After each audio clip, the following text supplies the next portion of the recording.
बेहद प्यारे, अपने बेहद खास और करीबी को अस्पताल के बिस्तर पर इसलिए छोड़कर आते हैं कि वो ठीक होकर घर वापस आएगा। आप डॉक्टर्स पर भरोसा जताते हैं, आप उस इमारत पर, उस अस्पताल पर भरोसा करते हैं जहां पर आपका मरीज एडमिट होता है। लेकिन आधी रात को अचानक आपके पास खबर आ जाए कि जहां आपने अपने अपनों की सांसें बचाने के लिए उन्हें छोड़ा था, वो जगह दरअसल डेथ चैम्बर बन गई है। जहां जिंदगी मिलनी थी, वहां चंद मिनटों में केवल राख और लाशें बची हैं। दिल्ली के मालवीय नगर में 21 लोगों की मौत का मातम। अभी सवालों की फेहरिस्त यहां पर थमी नहीं थी कि बिहार के मुजफ्फरपुर से ऐसी तस्वीर सामने आ गई जिसने रोंगटे खड़े कर दिए। अस्पताल में आगजनी की खबर, आईसीयू में लगी आग जिसने 5 जिंदगियां ले ली। वो लोग जो बीमारी से लड़ रहे थे लेकिन सिस्टम की लापरवाही का शिकार हो गए। दिल्ली से बिहार तक आगजनी की घटनाएं तमाम सवालात खड़े कर रही हैं। मालवीय नगर के बाद मुजफ्फरपुर, आखिर सिस्टम की लापरवाही में कितने और बेकसूर झुलसेंगे, इस पर चर्चा होगी। लेकिन उससे पहले ये रिपोर्ट देखिए।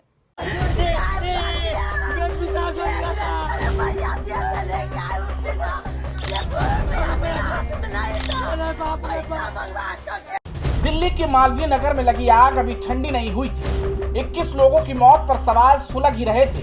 रेखा गुप्ता की सरकार और कुंभकर्ण बने सिस्टम की नींद अभी खुली ही नहीं थी कि महज 24 घंटे के अंदर बिहार का मुजफ्फरपुर धधक उठा।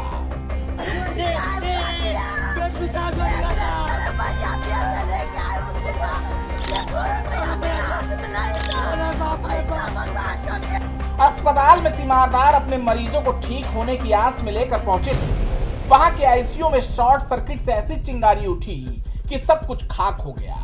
पलक झपकते ही ऑक्सीजन वार्ड डेथ चैम्बर में तब्दील हो गया और 5 बेगुनाह मरीजों की झुलसकर दर्दनाक मौत हो गई। पेशेंट के साथ की आग लगा कर झाड़ दिया मेरा पेट। कहाँ से आकर भर्ती होने, कहाँ से? जिला मुजफ्फरपुर। कई मरीज अब भी जिंदगी और मौत के बीच जंग लड़ रहे हैं। लेकिन सवाल वही कि दिल्ली की इतनी खौफनाक घटना के बाद भी बिहार के सम्राट क्यों नहीं जागे। सिचुएशन अभी कंट्रोल में है और सारे पेशेंट्स की उचित देखभाल की जा रही है। जो 5 जो मृतक थे उनका पोस्टमार्टम हो गया है। देखिए, प्रथम दृष्टया ये शॉर्ट सर्किट था, उसी के तहत जो एक मशीन था उसमें ब्लास्ट था, उसी के कारण ये इशू हुआ था। देखिए, इसके लिए एक टीम जो जिलाधिकारी के स्तर से एक टीम बनी है जिसमें फायर ऑफिसर भी हैं, तो वो टीम इसमें उचित जांच करके जो भी जिसकी भी लापरवाही होगी उस पर उचित कार्रवाई करेगी। दिल्ली की तरह ही बिहार में भी इस भयावह घटना के बाद अब लीपापोती का पुराना खेल शुरू हो चुका है। जिम्मेदार अफसर अपनी अपनी कॉलर बचाने और कुर्सियां सुरक्षित करने में जुटे हैं। कार्रवाई के नाम पर सिर्फ खाना पूर्ति हो रही है, तो वहीं सम्राट सरकार के रसूखदार मंत्री अशोक चौधरी ने तो हद ही कर दी। उन्होंने इस पूरे अग्निकांड का ठीकरा इंसानी लापरवाही पर नहीं बल्कि बढ़ती गर्मी पर फोड़ दिया। अभी हम लोग को पूरी जानकारी नहीं है। हम यहाँ आ रहे थे तब हमें जानकारी मिला है, पूरी जानकारी लेंगे। लेकिन घटना दुखद है क्योंकि अभी जो गर्मी बढ़ी है, अभी देखिए दिल्ली के होटल में हो गया, यहाँ मुजफ्फरपुर में हो गया, तो इन सब चीज़ों पर और खास करके जब गर्मी बढ़ती है। मंत्री जी चाहे कुछ भी कहें, बिहार का सम्राट प्रशासन अपनी नाकामी पर कितने ही पर्दे क्यों न डाले, लेकिन सच गवाही दे रहा है। खुद राज्य आपदा प्रबंधन और बिहार अग्निशमन सेवाओं की संयुक्त समीक्षा रिपोर्ट ये चीख कर कह रही है कि पूरा बिहार बारूद के ढेर पर बैठा है। इस रिपोर्ट के मुताबिक बिहार में 169 इलाके आगजनी के लिए अति संवेदनशील हैं। इनमें अकेले राजधानी पटना के 19 इलाके मौत के मुहाने पर हैं। मुजफ्फरपुर, बेगूसराय, पूर्णिया और भागलपुर में फायर सेफ्टी नियमों की धज्जियां उड़ाई जाती हैं। जब सरकारी कागजों में पहले से पता था कि मुजफ्फरपुर और पटना जैसे शहर जलने वाले हैं, तो इस समीक्षा रिपोर्ट के बाद संवेदनशील इलाकों की कितनी समीक्षा की गई, इसका जवाब देने वाला कोई नहीं। अफसरों की घूसखोरी और नेताओं की बयानबाजी के बीच जनता कब तक अपनी जान की आहुति देती रहेगी। मुजफ्फरपुर की यह घटना चीख कर कह रही है कि बिहार का सिस्टम पूरी तरह आईसीयू में है। दिल्ली के मालवीय नगर में होटल में आग लगने के बाद इस विभत्स घटना होने पर उत्तर प्रदेश सरकार भी एक्शन में आ गई है। तो समन अधिकारी दीपक जी यहाँ पर कार्रवाई करने के लिए निकले हुए हैं और होटलों की चेकिंग कर रहे हैं। जी, क्या कहेंगे? इसमें जो भी कल की जो दुखद घटना उसके दृष्टिगत ही इसमें जो है अभियान चलाया जा रहा है। उस अभियान के अंतर्गत इनके अग्निशमन उपकरणों की स्थिति, उनकी कार्यशीलता की स्थिति, उनके संचालन का प्रशिक्षण है, उनको देखा जा रहा है, उनके निकास मार्गों को देखा जा रहा है। जो भी कमियां पाई जा रही, संबंधित को निर्गमन के लिए नोटिस निर्गमन किया जाएगा। क्या कार्रवाई की जाएगी यदि किसी के पास पूरी व्यवस्था नहीं मिलती? इसके पास कोई विचलन पाया जाता है तो उसमें नोटिस की कार्रवाई करते हुए जो संबंधित विभाग हैं, जैसे पर्यटन विभाग है होटल्स के लिए, उनको संबंधित को तत्काल लिखा जाएगा। अच्छा, ये बताइए, घटना के बाद ही नहीं, ये व्यवस्था जो चलती है इससे पहले ये आप कानपुर में पूरा राउंड दी क्लॉक पूरे साल भर कुछ ना कुछ कार्रवाई चलती रहती है। सेंसिटाइज है, अवेयरनेस, जागरूकता अभियान हम लोग चलाते हैं, लेकिन विशेष तौर के अभियान इस बार चले, इसमें कार्रवाई अग्रिम की जाए। अच्छा, क्या देखने को मिला आपको? इसमें अग्निशमन उपकरणों की जैसे कहीं कमी है या उनके संचालन की स्थिति की गड़बड़ है या जीने का स्थिति है, उन सबके संबंध में ये कमियां पाएगी। जो भी कमियां हैं उसके लिए नोटिस देंगे। क्या पाया गया? अधिकतर होटलों में क्या स्थिति है? क्या सामान है, नियमानुसार है? नहीं, सामान्य जैसे अग्निशमन उपकरण कम दिखाई दे रहे हैं, जीने की स्थिति एक दिखाई दे रही है, और बाकी संचालन की उनको प्रक्रिया, उनको जानकारी का अभाव है, तो वो सभी चीज़ों को करते उनको नोटिस निर्गमन किया जाएगा। सहयोगी अमन तिवारी के साथ Neeraj Tiwari, India superfast news, Kanpur. तो देखिए, दिल्ली के मालवीय नगर में भीषण अग्निकांड, जिसकी चपेट में 21 लोग जिंदा जलकर झुलसकर असमय काल के गाल में समा गए। दूसरी तरफ बिहार के मुजफ्फरपुर की घटना, जिसने कई बड़े सवालिया निशान खड़े कर दिए हैं सम्राट सरकार की कार्यशैली के ऊपर, सम्राट सरकार के प्रशासन के ऊपर भी। एक तरफ जहां बिहार के मंत्री अशोक चौधरी को सुना आपने, इस मामले का ठीकरा किस तरीके से मौसम पर, बढ़ती गर्मी पर फोड़ते नजर आए। दूसरी तरफ दिल्ली के मालवीय नगर घटना की अगर बात की जाए तो हादसे के बाद प्रशासन जग गया है, जगह जगह जांच की जा रही है, लेकिन ये जांच पहले भी तो की जा सकती थी ना।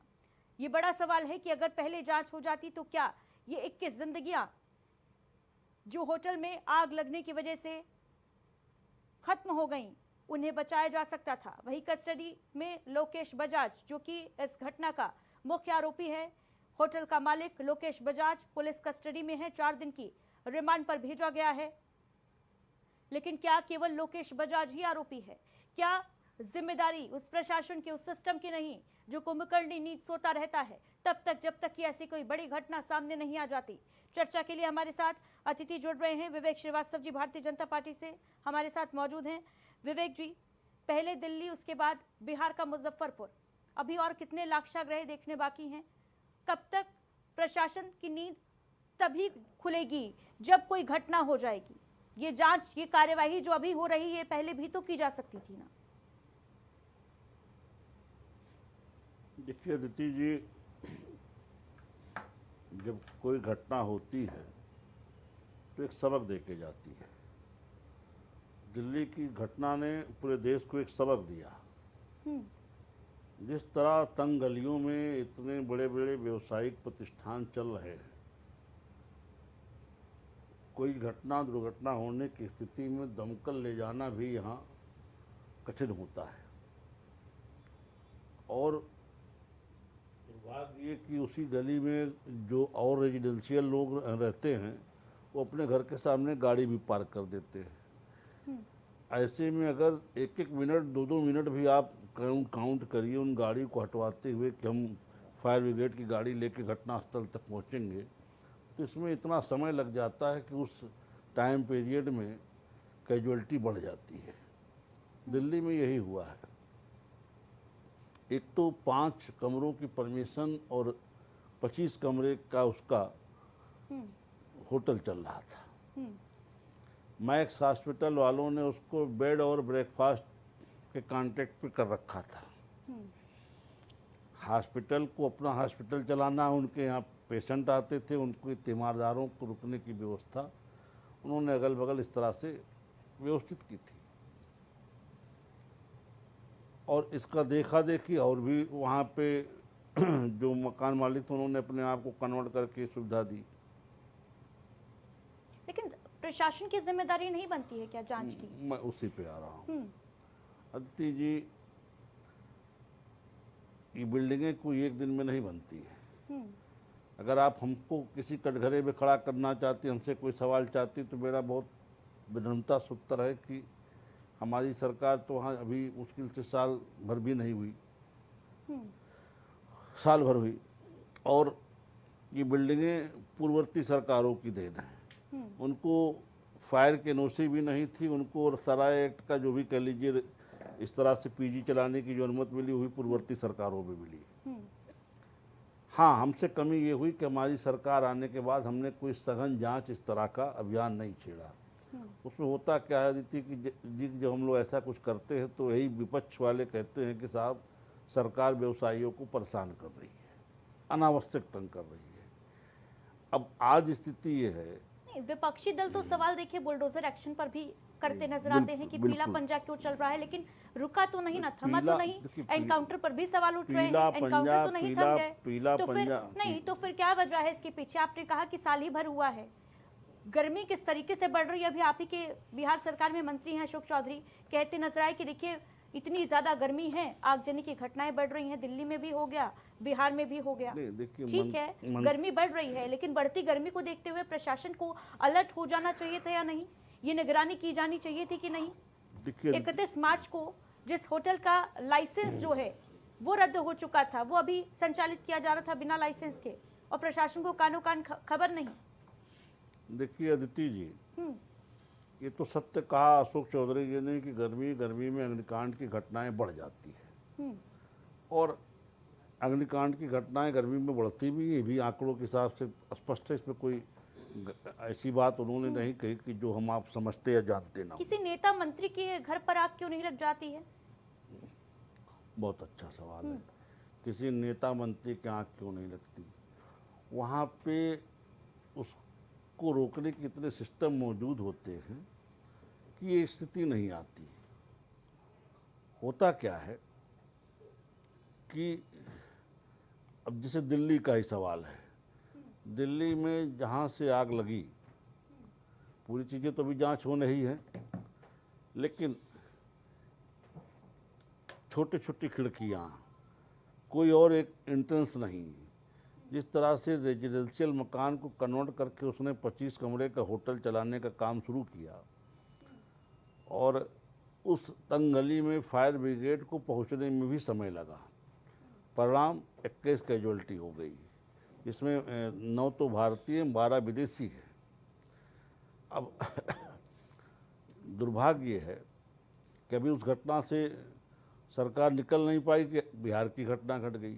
अब बिहार की घटना भी निजी अस्पताल में है। प्रसाद हॉस्पिटल कोई सरकारी अस्पताल नहीं है, उनके आईसीयू में घटना घटी है। यानी निजी अस्पतालों पर सरकार का दरअसल कोई कंट्रोल नहीं है। निजी अस्पताल हो, निजी होटल्स हो, अपनी मनमानी वो करते रहेंगे। प्रशासन कुंभकर्णी नीति सोता रहेगा तब तक जब तक कोई घटना नहीं हो जाती। दिल्ली में जो घटना हुई उसके बाद ही सम्राट सरकार जग गई होती, सबक ले लिया होता, तो शायद बिहार के मुजफ्फरपुर की घटना नहीं होती। शाम को यहाँ होगी, उसमें क्या सबक लेती, क्या कर गुजरती है। तो आप यानी प्रशासन की कोई जिम्मेदारी नहीं है। ठीक है, सुनील त्रिपाठी जी हमारे साथ जुड़ गए हैं वरिष्ठ पत्रकार के तौर पर। सुनील जी, बहुत स्वागत सबसे पहले तो इंडिया सुपरफास्ट पर आपका। ये दिल्ली के बाद बिहार, कब तक ऐसी ही घटनाएं सामने आती रहेंगी और आम आदमी की जान जो है वो जाती रहेगी? बिहार जहां पर मुजफ्फरपुर के एक अस्पताल में लोग खुद को, अपने जो मरीज थे उनको लेकर गए थे कि वो ठीक होकर वापस लौटेंगे, और वो झुलस जाते हैं इतनी बुरी तरीके से, आईसीयू में आग लग जाती है। किसकी जिम्मेदारी बनती है यहाँ? देखिए अदिति जी, ये अग्निशमन विभाग का भ्रष्टाचार है। पैसा दे दीजिए, एनओसी ले लीजिए। जो ये घटना हुई है बहुत ही दर्द विदारक है। मुझे व्यक्तिगत भी कष्ट हुआ, मैं बाहर था, लेकिन जब टीवी में देखा जिस तरह से लोग, दिल्ली में तो फायर विभाग की एनओसी भी नहीं थी सुनील जी। वही आ रहा, मालूम ही नहीं था फायर विभाग वालों को कि यहाँ कोई इस तरह की एक्टिविटी हो रही है। मैं अदिति जी विवेक जी को बहुत धन्यवाद देना चाह रहा हूँ कि लखनऊ में भी आपने कम से कम 1 दर्जन पत्र लिखे होंगे, कॉलेजों में एनओसी है कि नहीं है, हॉस्पिटल में एनओसी है कि नहीं है। आप धन्यवाद पात्र हैं, कम से कम आप सरकार को जगाने तो काम करते हैं। लेकिन वो जिम्मेदार अफसर जो ऐसी घटनाओं को जिम्मेदार घटनाओं को मतलब घटना उत्पन्न करने के लिए जन्म देते हैं, उनके ऊपर सख्त कार्रवाई होनी चाहिए। अग्निशमन विभाग भी इसका जिम्मेदार है। आप लखनऊ में चले जाइए, जितनी एनओसी दी गई मैं मानता हूँ 50% एनओसी फर्जी हैं। ना अग्निशमन विभाग अधिकारी कोई देखने वहां जाता है, पैसा पा गया सब सही है। तो जब इस तरह से प्रशासन भ्रष्टाचार के आकंठ में डूब जाएगा कहीं का भी हो, तो ऐसी अपनी घटनाएं होना स्वाभाविक है। लेकिन कार्रवाई क्यों नहीं होती है जिम्मेदार अधिकारियों के ऊपर? अभी देखिए मालवीय नगर वाले मामले में मालिक बजाज को गिरफ्तार कर लिया गया है, पूछताछ की जा रही है, पीठ थपथपाई जा रही है कि देखिए साहब हमने तो कार्रवाई कर दी, लेकिन क्या 21 लोगों की जान इतनी ज्यादा सस्ती हो चुकी है देश में अत्ती जी, कि हमें फर्क पड़ना बंद हो जाए? मुझे कहते हुए बड़ा कष्ट हो रहा है कि हिंदुस्तान में गरीब की जान की कीमत 1 लाख, 2 लाख, 3 लाख, 4 लाख बस। चाहे वो मजदूर हो हमारा, चाहे ऐसी दुर्घटनाओं में घटित होने वाले व्यक्ति हैं, अगर बहुत सहानुभूति होती है तो 2-4 लाख रुपया देकर के काम खत्म कर दिया जाता है। ये दुर्भाग्य है कि जान की कीमत उस परिवार के सदस्य से पूछिए जो परिवार पालता है, और मुखिया के जाने के बाद परिवार क्या गति होती है। 2-4 लाख में जिंदगी कटती नहीं इस महंगाई ये सोच कर ही रोंगटे खड़े हो जाते हैं। देखिए कि कितने लोग टूरिस्ट थे जो घूमने के लिए आए थे, उनको इस बात का कोई अंदेशा नहीं रहा होगा कि आज की रात उनकी अंतिम रात होने वाली है। बिल्कुल सही करें आप। नहीं मैं इसीलिए कह रहा हूं कि जो जिम्मेदार अफसर हैं उनके खिलाफ बीएनएस की धारा के अंतर्गत मुकदमा दर्ज होना चाहिए। कार्रवाई मतलब नहीं कि निलंबन कर दिया गया, ट्रांसफर कर दिया गया, जांच बैठा दी गई। ये इन व्यक्तियों के मौत के जिम्मेदार हैं। अगर आप एनओसी दे दिए होते, मैं राजधानी में ध्यान आकर्षित कराना चाह रहा हूँ, कई होटल ऐसे चल रहे हैं कि जिनके अंदर सांस लेना मुश्किल है, पता नहीं उनकी एनओसी है कि नहीं है। ईश्वर न करे अगर ऐसी कोई अप्रिय घटना घटित होती है तो यहाँ भी ऐसे हादसे हो सकते हैं। एक होटल जी जान ही रहे हैं, उस होटल में क्या हाल हुआ था, लवाना होटल में, आज भी वो बंद पड़ा है। और वो भी पास एरिया में, जो गली कूचे में होटल खोल के बैठे हैं, गली कूचे में स्कूल खोल बैठे हैं। अगर उनकी एनओसी की जांच सरकार नहीं कराती है तो कभी यहाँ भी घटना हो सकती है, क्योंकि इतनी गर्मी हो रही है। बिल्कुल सुनील त्रिपाठी जी, देखिए दिल्ली की घटना हुई, उसके बाद उत्तर प्रदेश का प्रशासन जो है उसको भी सख्त निर्देश दिए गए जांच करने के। लेकिन सवाल बड़ा ये है कि ये जो जांचें होती हैं, जो कार्रवाई होती है, ये किसी घटना के बाद ही क्यों होती है? उससे पहले भी तो की जा सकती है। बहुत अच्छा सवाल, पहले भी तो जांच की जा सकती है। ये देखा जा सकता है कि किसकी एनओसी जो है वो फर्जी है। तो यही पब्लिक कहती खामियां जो है वो वक्त रहते अगर सुधार ली जाए तो शायद ये मौतें तो ना हो। आग लगना गर्मी में ठीक है, हो सकता है भीषण गर्मी की वजह से आग लग जाए, शॉर्ट सर्किट हो जाए, लेकिन फायर सेफ्टी के जो इंतजामात होते हैं वो तो देखना जरूरी है ना। अति जी, फायर सेफ्टी यंत्रों की जांच करा दी। मैं माननीय मुख्यमंत्री से मांग करता हूं और सुझाव देता हूं, जो फायर यंत्र लगे हैं जरा उनकी जांच करा दीजिए कि वो काम कर रहे हैं कि नहीं कर रहे हैं। मैंने ऐसे ही देखा है राजधानी में कि जो आरआई होता है, असलहों जांच करता है पुलिस की, कभी कभी असलहों से फायर भी नहीं होती है, असलहे काम नहीं करते, रिपोर्ट बराबर जा रही, सब चंगा है। तो जब सिस्टम ही आपका डैमेज हो जाएगा तो ऐसी घटनाएं होना स्वाभाविक है। बिल्कुल, देखिए दिल्ली में प्रशासन जागा है, होटल्स पर जांच जो है वो की जा रही है, और ये भी खबर आ रही है कि कई होटल के मालिक तो ताला जड़कर भाग गए हैं। भागी जाएंगे। कोचिंग वाला प्रकरण हुआ तो देखा था आपने, कितने बच्चे हताहत हुए दिल्ली में। कोचिंग बंद हुई, 2 महीने 3 महीने फिर लोगों ने वेट कर दिया, फिर काम शुरू कर दिया। तो मतलब ऐसी, यानी कोई डर नहीं है बिल्कुल डर नहीं इनके अंदर। विवेक श्रीवास्तव जी, क्या वजह है भाई, क्यों डर नहीं है? देखिए अदिति जी, आपने बड़ा अच्छा सवाल किया कि प्रशासन घटना के बाद ही क्यों जागता है। घटना के पहले अगर प्रशासन इस तरह की कोई ड्रिल शुरू कर दे, किसी समाज के बीच से लोग कुछ निकल के आएंगे, कहेंगे साहब अनावश्यक व्यवसायियों को सरकार तंग कर रही है, हम अच्छा खासा अपना कारोबार कर रहे हैं, रोज ये लोग आते तंग करते हैं। तो दिक्कतें दोनों तरफ हैं। आज स्थिति यह है कि घटना घट गई तो इसका असर, अगर जनता विरोध करेगी, इसका असर वोट बैंक पे पड़ जाएगा क्या? इसीलिए नहीं की जा सकती कार्रवाई पहले? नहीं, जनतंत्र तो है ही, जनमत के विरुद्ध तो कोई सरकार नहीं जाना चाहती। कोई सरकार नहीं चाहती कि हमको हमारी जनता को हमसे शिकायत हो। लेकिन अब ये बिल्डिंगें जिस तरह से 10-10 फीट 12-12 फीट रोड पे बनी हैं, बहुत दूर मत जाइए जी, यहीं लखनऊ में 4 बाग चली जाइए। बहुत से होटल ऐसे जो जिनकी सामने 10 फीट की भी रोड नहीं है और होटल चल रहे हैं। और अंदर गलियों से घुस के ऊपर जाइएगा तो पता चलेगा कि 15 कमरे 20 कमरे का कार्रवाई होटल क्यों है। नहीं होती है विवेक श्रीवास्तव जी? दाल मंडी इलाका देखिए बनारस का, कितना विरोध हुआ लेकिन सरकार ने अपना काम किया ना। अब आप तो वो अब लखनऊ आप में क्यों नहीं हो आप सकता है? उससे अंदाजा लगाइए कि प्रधानमंत्री जी का क्षेत्र, उनकी दृढ़ इच्छा शक्ति, मुख्यमंत्री जी की दृढ़ इच्छा शक्ति, लेकिन कितना विरोध हुआ, कितना विरोध करके उन लोगों ने आसमान सर पे उठा लिया। अब या तो लेकिन इतने सरकार ने अपना काम किया ना, सरकार तो पीछे नहीं हटी, प्रशासन पीछे नहीं हटा।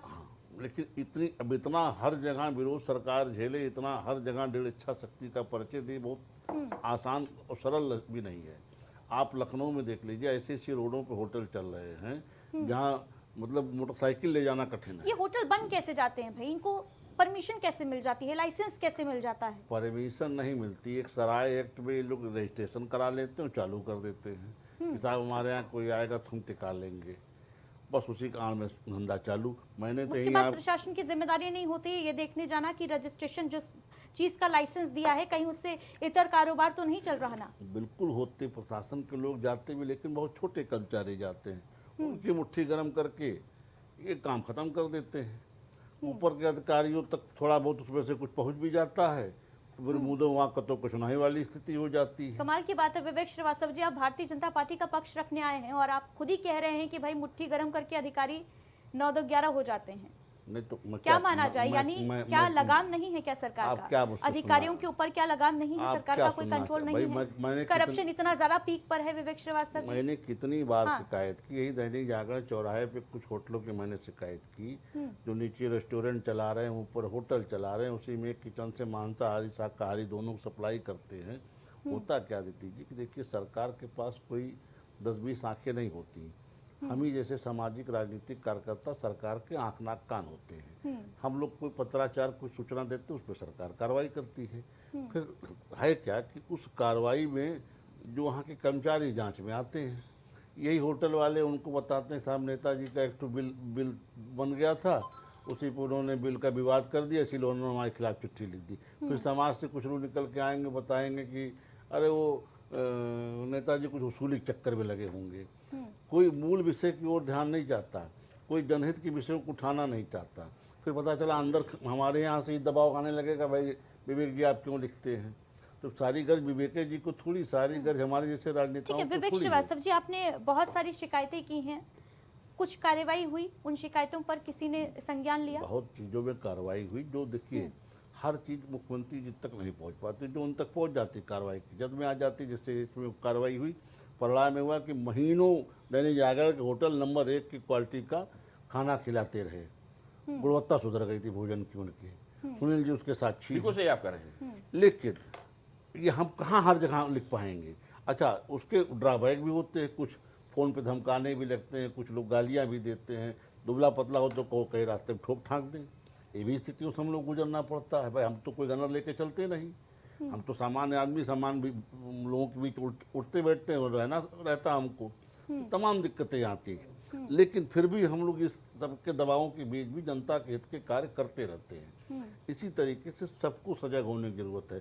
अगर उस मालवीय नगर में इस 10 फीट की गली में इस तरह होटल चल रहा था तो वहाँ के लोगों को इस पर कंप्लेंट करनी चाहिए थी। आज तो स्थिति ओयो के होटल गली गली में खुल गए हैं, वहाँ क्या क्या हो रहा है सब हम चर्चा का विषय नहीं है।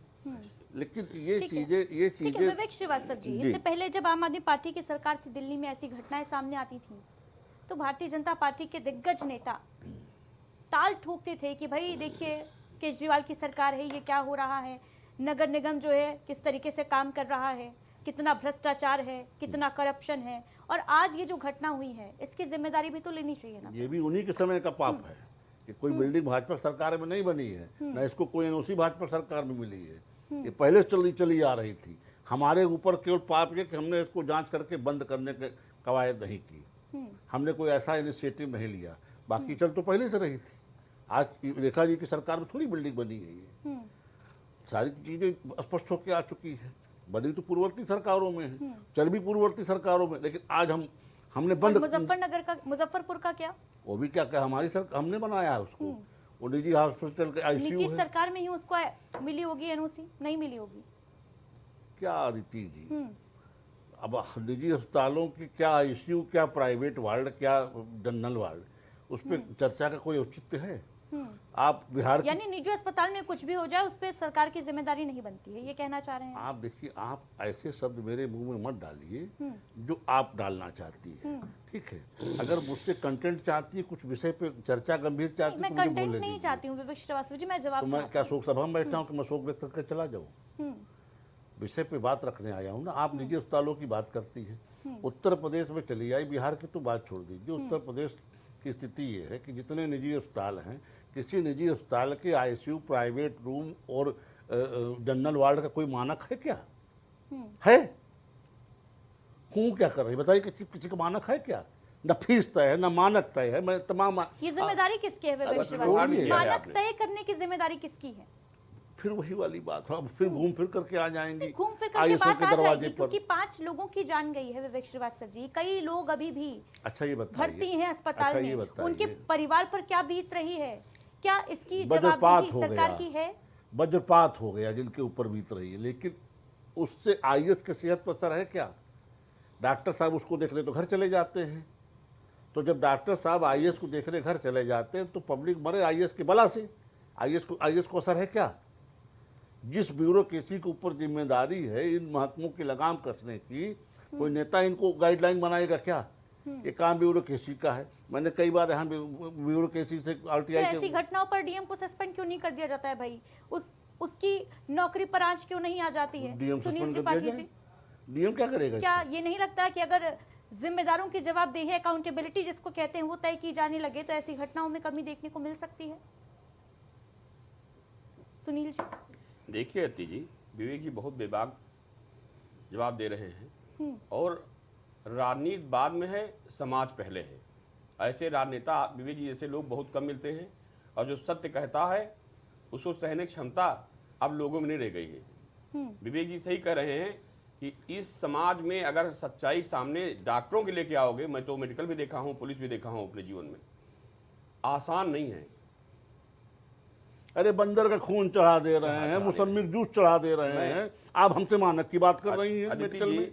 मैं कौन से खुद मानक चल रहे उस हैं पीड़ा प्राइवेट से और जीवन की नर्सिंग होमों आखिरी में? सांस तक पीड़ित रहूंगा कि लोहिया से 2 यूनिट में खून लेके आया, उस खून से मेरे पिताजी की मौत हो गई और उसके बाद वो खूनी डॉक्टर, खून का सौदागर मैं कहूँगा उसको, डॉक्टर तो नहीं था लेकिन जो ब्लड देते हैं, मैं चाहे फार्मासिस्ट हो जो भी हो, 1 महीने बाद पकड़ा गया। उसके बाद कार्रवाई हुई, फिर बहाल हो गया। अच्छा, सैफई में 250 लोग नकली पेसमेकर लगा दिया। जी जी, क्या बात करेंगे आप? सरकारी हॉस्पिटल मेडिकल कॉलेज के हाल जी, है, आप निजी चिकित्सालयों की बात कर रही हैं। कौन किस दुनिया में जी रही हैं आप? उत्तर प्रदेश में नहीं रहती क्या? अति जी, विवेक यानी जी ये मान लेना चाहिए मुझे कि सरकार का जो तंत्र है, जो सिस्टम है, वो पूरी तरीके से फेल है। अति जी, किसी चीज पर लगाम नहीं लगाई जा सकती। अति जी। करप्शन इतना ज्यादा डेप्थ में आप पहुंच अपनी चुका है। बात पूरी कर ली तो मैं इसका जवाब दूंगा। मैं बोलूं? जी, सुनील त्रिपाठी जी कुछ कह रहे देखिए थे, बात अति जी, कंप्लीट मैं कर ले कहना पहले। चाह रहा हूँ, विवेक जी की एक बात बिल्कुल सत्य है कि अगर समाज की लड़ाई लड़ने पत्रकार, ईमानदार नेता और ईमानदार पुलिस अधिकारी निकलता है तो उसको कितनी कठिनाइयों का सामना करना पड़ता है वो पुलिस अफसर जानता है, वो सामाजिक नेता विवेक जी सा बैठा है ये जानते हैं और हम जैसे पत्रकार जानते हैं। एक डॉक्टर के खिलाफ अगर आप खबर लिख दीजिए कहीं से तो मेरी समझ जुडिशरी लेके मैं बड़ा निवेदन साथ कहना चाह रहा हूँ, जुडिशरी से लेके एडमिनिस्ट्रेशन से लेकर के माफियाओं से लेके इतने फोन घनघना जाते हैं कि छोटे मोटे पत्रकार की तो रूह कांपी आती है, क्योंकि हम लोगों की सुरक्षा तो है नहीं। ये कलम मेरी सुरक्षा, आत्मविश्वास मेरी ताकत है। आप किसी डॉक्टर के खिलाफ यह खबर लगाइए, देखिए कितने शुभचिंतन निकल के समाज से आ जाते हैं और वो ये नहीं देखते हैं कि ये डॉक्टर समाज में कितना नुकसान पहुंचा रहा है, उससे उनका मतलब नहीं है। मैं एक उदाहरण भी देना चाह रहा हूं, ग्लोब मेडिकेयर आईटी पे हॉस्पिटल है, बहुत बड़ा हॉस्पिटल हो गया है, उसके मालिक 96 में छोटी दुकान खोल बैठते थे। मैंने अपने पिताजी को एडमिट कराया, 40,000 से 50,000 रुपया पर डे। हम जैसा पत्रकार तो मांग के ही काम चलाएगा, इतनी मेरी हैसियत भी नहीं है। कैसे हमने 4 दिन इलाज कराया और आईसीयू में उस दृश्य को देखा हूं कि डॉक्टर दीपक अग्रवाल के वहां आईसीयू में लोग मरे पड़े हैं और पैसा ले रहे हैं। मैंने विरोध किया, 5 दिन बाद जैसे मेरे पिताजी की छुट्टी होती है जी, वो घाव मुझे आज भी दर्द दे रहा है। डॉक्टर दीपक अग्रवाल ने ताज में प्रेस कॉन्फ्रेंस की और सारे मीडियम खबर आ गई डॉक्टर दीपक अग्रवाल जैसा कोई डॉक्टर लीवर का नहीं है। अब बताइए कि एक छोटा सा पत्रकार हम जैसा अगर इस बात का विरोध कर रहा है, सारी मीडियम खबरें आ रही, ये धन बल से, जन बल से ऐसे कुछ डॉक्टर हैं जो पैसा कमाने के लिए किसी स्तर तक जा सकते हैं। किडनी गैंग अभी कानपुर का ताजा उदाहरण है। बिल्कुल। और मुजफ्फरपुर, देखा आपने, ये मनोता है। मुजफ्फरपुर की केस की अगर बात कर ली जाए तो डॉक्टर्स और पूरा स्टाफ उन पेशेंट्स को, मरीजों को जलता हुआ छोड़कर भाग निकला। बिल्कुल सही आप कह रही हैं। आप केवल एक बात अतिथि में देखा पड़े, सेवा करने वाले लोग 50% मेडिकल में आज भी हैं। मैं नाम ले सकता हूं, अगर आप कहें मैं मेडिकल कॉलेज से डॉक्टरों का नाम गिना दूं।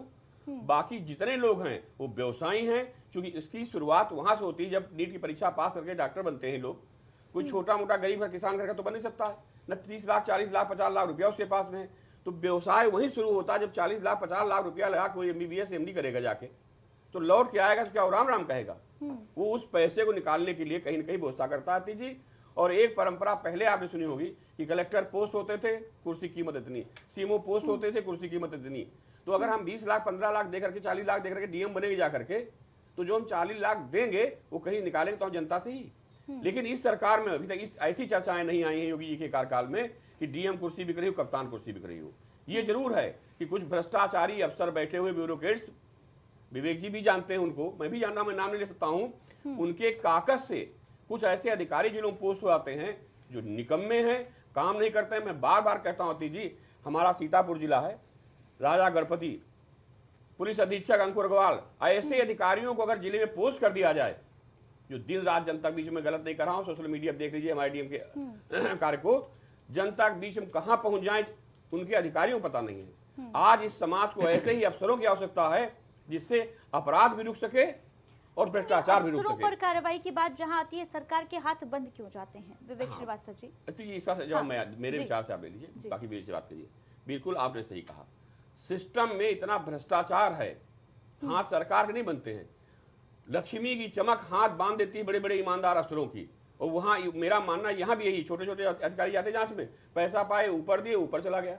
लेकिन जब ऐसी घटनाएं घटित होती हैं तब तो सरकार को जागना चाहिए, उन भ्रष्ट अफसरों के ऊपर कार्रवाई करना चाहिए। देखिए, जो DG अग्निशमन है उत्तर प्रदेश के, वो यहाँ SSP भी रहे हैं, अच्छी जानकारी है। मैं उनसे भी निवेदन करना चाह रहा हूँ कि कम से कम आप यहाँ के बागडोर, यहाँ के लोगों से परिचित, यहाँ की भूमिका से परिचित हैं, भौगोलिक स्थिति से परिचित हैं, जो यहाँ होटल इस तरह के हॉस्पिटल चल रहे हैं, आदरणीय महानिदेशक जी, इंडिया सुपरफास्ट की टीम ने भी जगह जगह रियलिटी चेक किया है और कई जगहों से ऐसी तस्वीर आई है, उत्तर प्रदेश के कई जिलों से ऐसी तस्वीरें सामने आ रही हैं जहां पर जो फायर सेफ्टी नियम है उनको पूरी तरीके से ताक पर कहीं नहीं पालन हो रहा है। अग्निशमन छोटे छोटे कॉलेजों में देख रहा हूँ टंगे हुए हैं। मैं तो मांग करता हूँ प्रदेश सरकार से कि मुख्यमंत्री जी नौनिहालों की तरफ भी ध्यान दे दीजिए।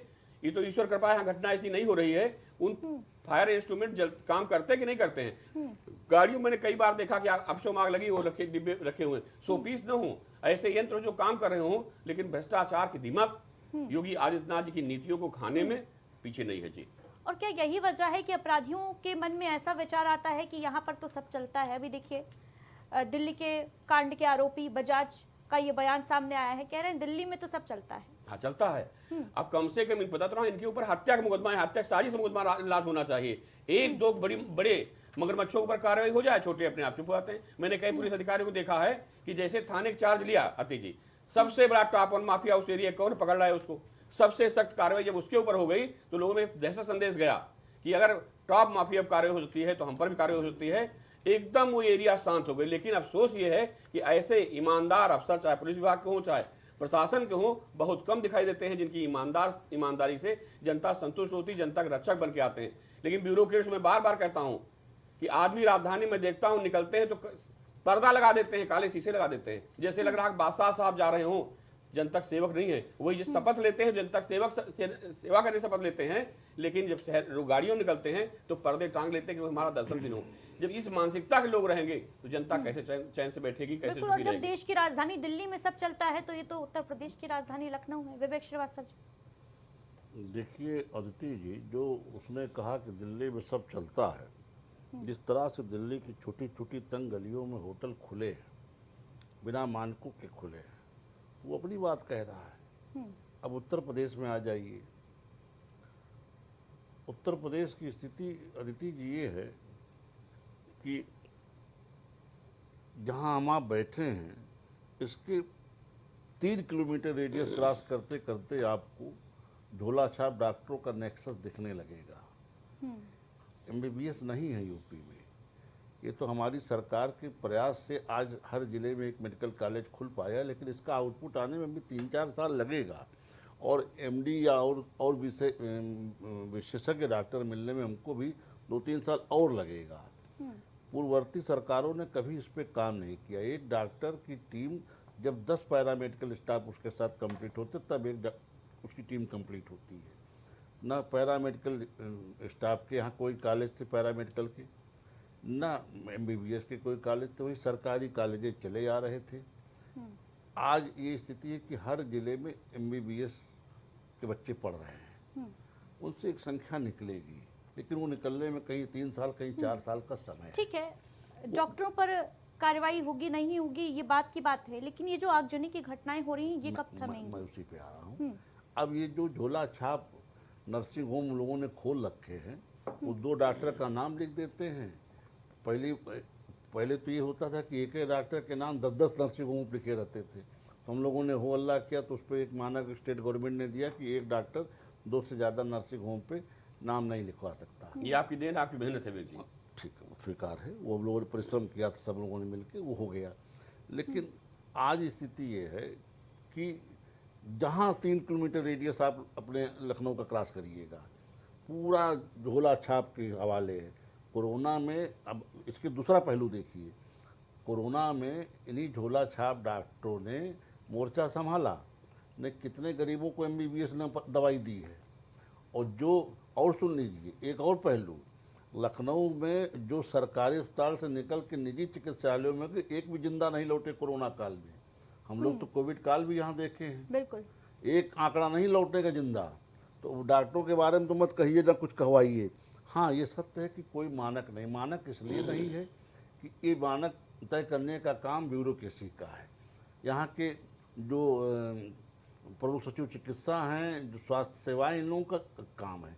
मैंने आरटीआई के माध्यम से पूछा, उन्होंने हाथ खड़े कर दिए, कोई मानक नहीं है। अब आप बताइए, जिस प्रदेश में ना आईसीयू का मानक है, ना प्राइवेट वार्ड का मानक है, ना जनरल वार्ड का मानक है, क्या इसके पीछे एक वजह ये भी है कि अगर आप लगाम लगाने जाएंगे तो वहाँ पर स्ट्राइक शुरू हो जाएगी? हाँ, ये भी एक कारण है। चूँकि डॉक्टर सीमित संख्या में है, जरा सा कुछ हुआ तुरंत कल से काली फीती लगा करके स्ट्राइक चले जाएंगे। यही गरीब आदमी मक्खी मच्छर की तरह मरना शुरू हो जाते हैं, सरकारें बैकफुट पे आ जाती है।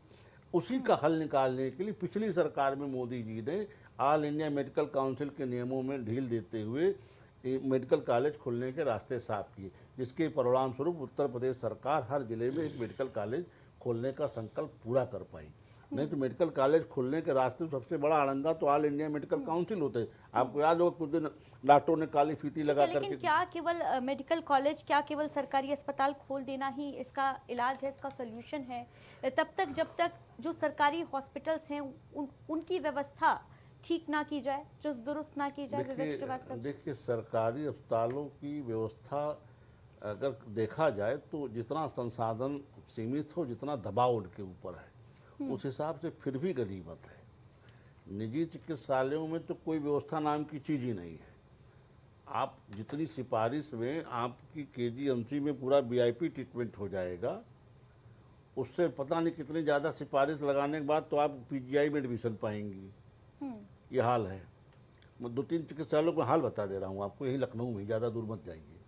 केजीएमसी का जो स्टाफ है, खासकर चिकित्सकों का जो एक संवर्ग है, वो बहुत हेल्पफुल है। इसके इतर सबसे नकारा स्टाफ पीजीआई का है। वहाँ के किसी डॉक्टर से आप अपने पेशेंट के बारे में कुछ पूछ नहीं पाइएगा, ना वो बताएगा आपको। वो ऐसा बिहेव करेगा जैसे वो दूसरे दुनिया से आया है। और उससे बुरा स्टाफ वहाँ के पैरामेडिकल स्टाफ का है। केजीएमसी में केवल आपका विवाद होता है तो वहाँ के गार्डों से। स्वरूपरानी में तो डॉक्टरें मार रहे हैं लोगों को, आपने देखा प्रयागराज में। तो ये सिचुएशन है।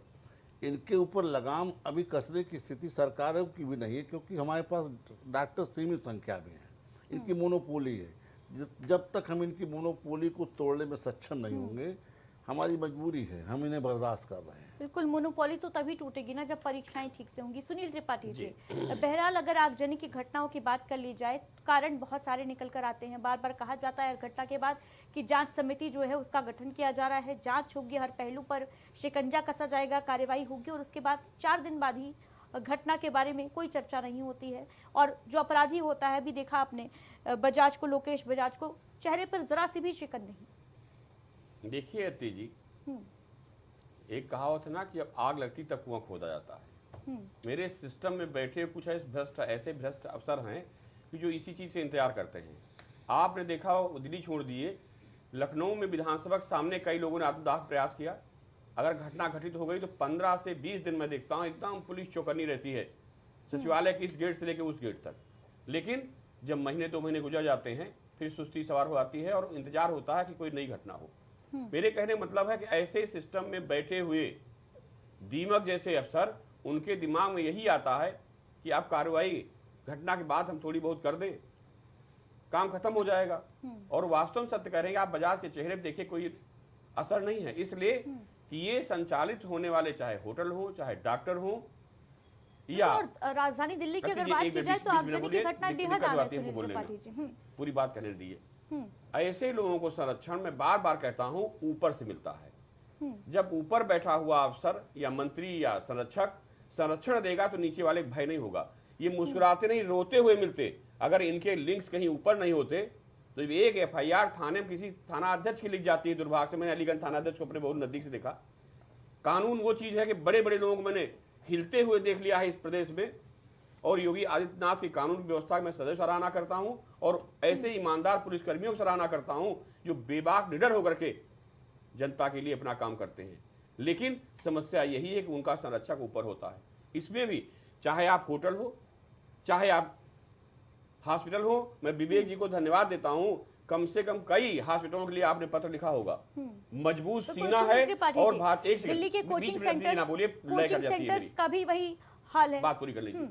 विवेक जी से पूछिए कि इनका सीना कितना मजबूत है। उन डॉक्टरों की तरफ से इनको धमकाया भी जाता है, हड़काया भी जाता है, उन पर कार्रवाई नहीं होती है जिनकी ये शिकायत करते हैं। ये सिस्टम है हमारा, इसलिए कि उनके तंत्र इतने ऊपर तक बैठे हैं कि इनको मैं धन्यवाद देता हूं कि इतना सब कुछ करने के बाद ये सह लेते हैं। छोटा मोटा नेता हो, छोटा मोटा पत्रकार हो, वास्तव में उसकी हैसियत नहीं है। और अत्ती जी, दुर्भाग्य ये है कि जो नेता कार्रवाई लिखता है, पत्रकार लिखता है या पुलिस कार्रवाई करती है, सबसे बढ़िया आसान तरीका पैसा मांग रहा था, ये काम कर रहा था। अरे एक बार जांच करके देखो। अत्ती जी, एक घटना में बताऊं, मैंने स्वास्थ्य विभाग की एक खबर लिखी, परिवार कल्याण में, उसमें पोलियो अभियान चल रहा था। लखनऊ के डॉक्टर ने लिख के दिया, तो पोस्टर तो लगे लेकिन गाय खा गई। बताइए, शहर भर के पोस्टर क्या गाय खा सकती हैं? जांच रिपोर्ट चली गई, मेरी बात गलत। तो सत्य कहने वाले के साथ ना अफसर खड़े होते हैं, उन्हें जनता खड़ी होती है। विवेक जी बिल्कुल सही कह रहे हैं, अभी डॉक्टरों के खिलाफ कार्रवाई हो जाए, 4 दिन डॉक्टर इस टाइप चले जाते हैं, जनता परेशान, सरकार भी परेशान होती है। मैं बड़ा निवेदन साहब विवेक जी कहना चाह रहा हूँ, इनके लिए कानून ये होना चाहिए कि अगर जनता की आप सेवा नहीं करते हो तो आपका लाइसेंस कैसे होगा। जिस दिन सरकार ये व्यवस्था डॉक्टरों के ऊपर लागू कर दी, अतीज बड़े आराम से लोग काम करेंगे। जानते हैं सरकार निकाल देगी तो प्राइवेट चले जाएंगे, क्योंकि ऐसा धंधा है, ऐसा व्यवसाय कि अगर सड़क किनारे भी डॉक्टर हमारा बैठ जाएगा तो भी हम लोग जाएंगे उसके पास। जी विवेक श्रीवास्तव जी, बहुत हास्यास्पद बात सुनील जी आपने की। क्या? इनका लाइसेंस कैंसिल कर दीजिए। ऑल इंडिया मेडिकल काउंसिल इनको लाइसेंस देती, वही इनको कैंसिल करती है, एक ऑटोनोमस बॉडी। आपको याद होगा सुनील जी कि जिन जिन डॉक्टरों के नाम लाल किला बम ब्लास्ट में आए थे, एक का अभी तक लाइसेंस कैंसिल नहीं हुआ। क्यों नहीं किया आपने? अरे हम थोड़ी करते हैं, वही तो मैं समझाने की कोशिश कर रहा हूँ। मैं आपको नहीं कर रहा, मैं सरकार खोज रहा हूँ। सरकार सूख जाएगी। सरकार तो आप ही कहना विवेक। अरे भाई, सरकार से तो ऑल इंडिया मेडिकल काउंसिल भी तो इसमें एक है जो इनको लाइसेंस देती है, जो इनके ऊपर कार्रवाई करने का रखती। जैसे वकीलों को लाइसेंस बार काउंसिल देता है, बार काउंसिल ने भी कुछ लोगों को निरस्त किया है इलाहाबाद में, प्रयागराज में। लेकिन यहाँ पे ऑल इंडिया मेडिकल काउंसिल का रवैया इतना गंदा है कि मैं इस पर कुछ कहना नहीं चाहता। और आगे मैं क्या बोलूं, आपने कहा कि वो मुस्कुराते हुए जा रहा, क्यों नहीं मुस्कुराएगा? उसको मालूम है कि 2-4 दिन के लिए जा रहा हूं, उसके बाद छूट के चला आऊँगा। उसमें न्यायपालिका की विषय है। भाई, जब मुख्यमंत्री की पत्नी को गाली देने वालों के लिए महंगे वकील खड़े हो जाएंगे, आतंकवादियों के लिए रात में 3 बजे न्यायपालिका का दरवाजा खुल जाएगा, तो मारने वालों वो तो इतना पैसे वाला है। भाई 25 कमरे होटल चला रहा था तो पैसा तो कमाया है, उसको मालूम महंगे वकील खड़ा कर लूंगा, 10 दिन के अंदर बाहर आ जाऊंगा। तो वो नहीं मुस्कुराएगा तो हम मुस्कुराएंगे। यहाँ न्याय अदिति जी गरीब को नहीं मिलता, अमीर के पैरों में न्याय लौटता है। मध्य प्रदेश के एक हाईकोर्ट के जज ने अपनी किताब में लिखा है कि हिंदुस्तान में न्याय पाने के लिए पैर स्टील के होने चाहिए, हाथ चांदी के। ये उनकी किताब में हाईकोर्ट के रिटायर्ड जज ने अपनी बुक में लिखा है कि पैर स्टील के होने चाहिए और हाथ चांदी का मतलब आप समझ जाइए कि थोड़ा सा पैर भी दौड़ने वाली क्षमता होनी चाहिए, बाकी हर जगह चांदी फेंकती जाइए, आपका काम हो जाएगा। ये न्यायपालिका का सत्य है। क्यों 3 बजे रात में न्यायपालिका आतंकवादियों के लिए खुल जाती है? आज तक पूरे देश में आज़ादी के बाद से आज तक कुछ गरीब के लिए 3 बजे आपने न्यायपालिका का दरवाजा खुलते देखा है? तो क्यों नहीं मुस्कुराएगा वो? कानून उसकी जेब में है। कपिल सिब्बल और अभिषेक मनु सिंघवी जैसे वकील उसकी जेब में हैं। वो क्या कर लेगा पुलिस, उसकी दिल्ली पुलिस? वो जा रहा आराम से चला आएगा, देख लीजिएगा आप। कोई कुछ उसका नहीं बिगाड़ सकता। ये योगी आदित्यनाथ हर जगह नहीं है। ऐसा दृढ़ इच्छा शक्ति का मुख्यमंत्री है कि जो कहता ठीक है चलो आराम से, नहीं तो पैर के नीचे भी गोली लगेगी, पैर के ऊपर भी लग जाएगी। बिलबिला तो रहा है पूरा विपक्ष, अरे साहब संविधान खतरे में पड़ जा रहा, संविधान का पालन नहीं हो रहा। विपक्ष से पूछिए कि क्या ये अपराधी संविधान का पालन करके बकरे की तरह काट रहे हैं लोगों को? सूर्या को क्या संविधान किताब पढ़ के मारा गया? तो बात यह है अदिति जी कि हर जगह योगी आदित्यनाथ नहीं है। और ये देश ऐसा है कि जब मुख्यमंत्री की पत्नी को गाली देने वालों के लिए लोग खड़े हो जा रहे हैं हाई कोर्ट में और उसका कुछ नहीं बिगड़ रहा है, तब आप बताइए किसको कानून का डर रहेगा? कौन कानून से डरेगा? न्यायपालिका का भी कम योगदान थोड़ी कानून के ऐसी तैसी करने में। मुझसे मुझे ज़्यादा मत कहवाइए। इस पाप में हर कोई शामिल है। इस पाप में हर कोई शामिल है। इस समस्या का समाधान क्या है, कब निकलेगा?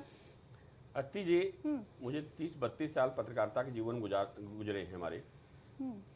19-20 मैंने देखा है, लेकिन ये सिस्टम कभी खत्म होने वाला नहीं है। कारण है जब आदमी की मानवता ही खराब हो जाएगी, मानसिकता खराब हो जाएगी, तो कौन ठीक करेगा? सरकारें आती हैं जाती हैं, लेकिन वो भ्रष्टाचारी अधिकारी, दूसरी मानसिकता के लोग हर सरकार में रहते हैं, समाज में रहते हैं। उनकी मानसिकता कैसे बदलेगी अगर कानून का भय ना हो? अति जी, कानून का भय तो तब होगा ना जब कानून ठोस होगा। ऐसे मामलों में इतना ठोस होगा कि फायर एनओसी ना लेना सबसे बड़ा अपराध हो जाए।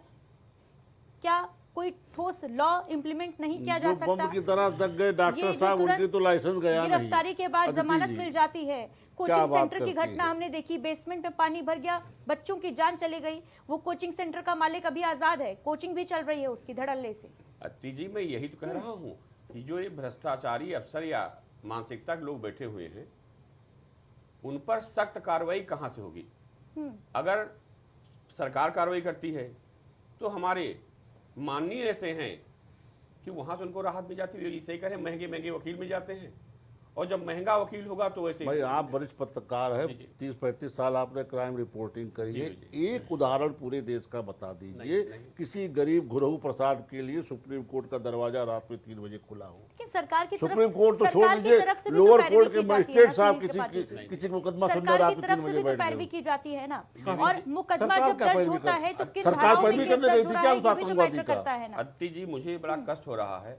मुझे लगता है गरीब का जन्म ही इस धरती पर हमारे हिंदुस्तान में शोषण, अत्याचार और अन्याय के खिलाफ पैदा होता है। सबसे ज्यादा अन्याय अगर होता है तो उसी देवी जी से ही कह रहे हैं कि जो छोटा आदमी है, जिसका कोई मदद करने वाला नहीं है, वो जिले की अदालतों में न्याय नहीं पा रहा है, ऊपर छोड़। लेकिन मैं इस बात से पूर्ण सहमत भी नहीं हूं कि हमारे कुछ न्यायाधीश ऐसे आ गए हैं, जैसे पुलिस अधिकारी हैं, ऐसे कुछ हमारी जो नई जुडिशरी आ रही है वो न्याय कर रही। अभी देखिए एक प्रकरण आया तो मुझे नाम भूला हूं, फांसी सजा मिली है बलात्कारी को।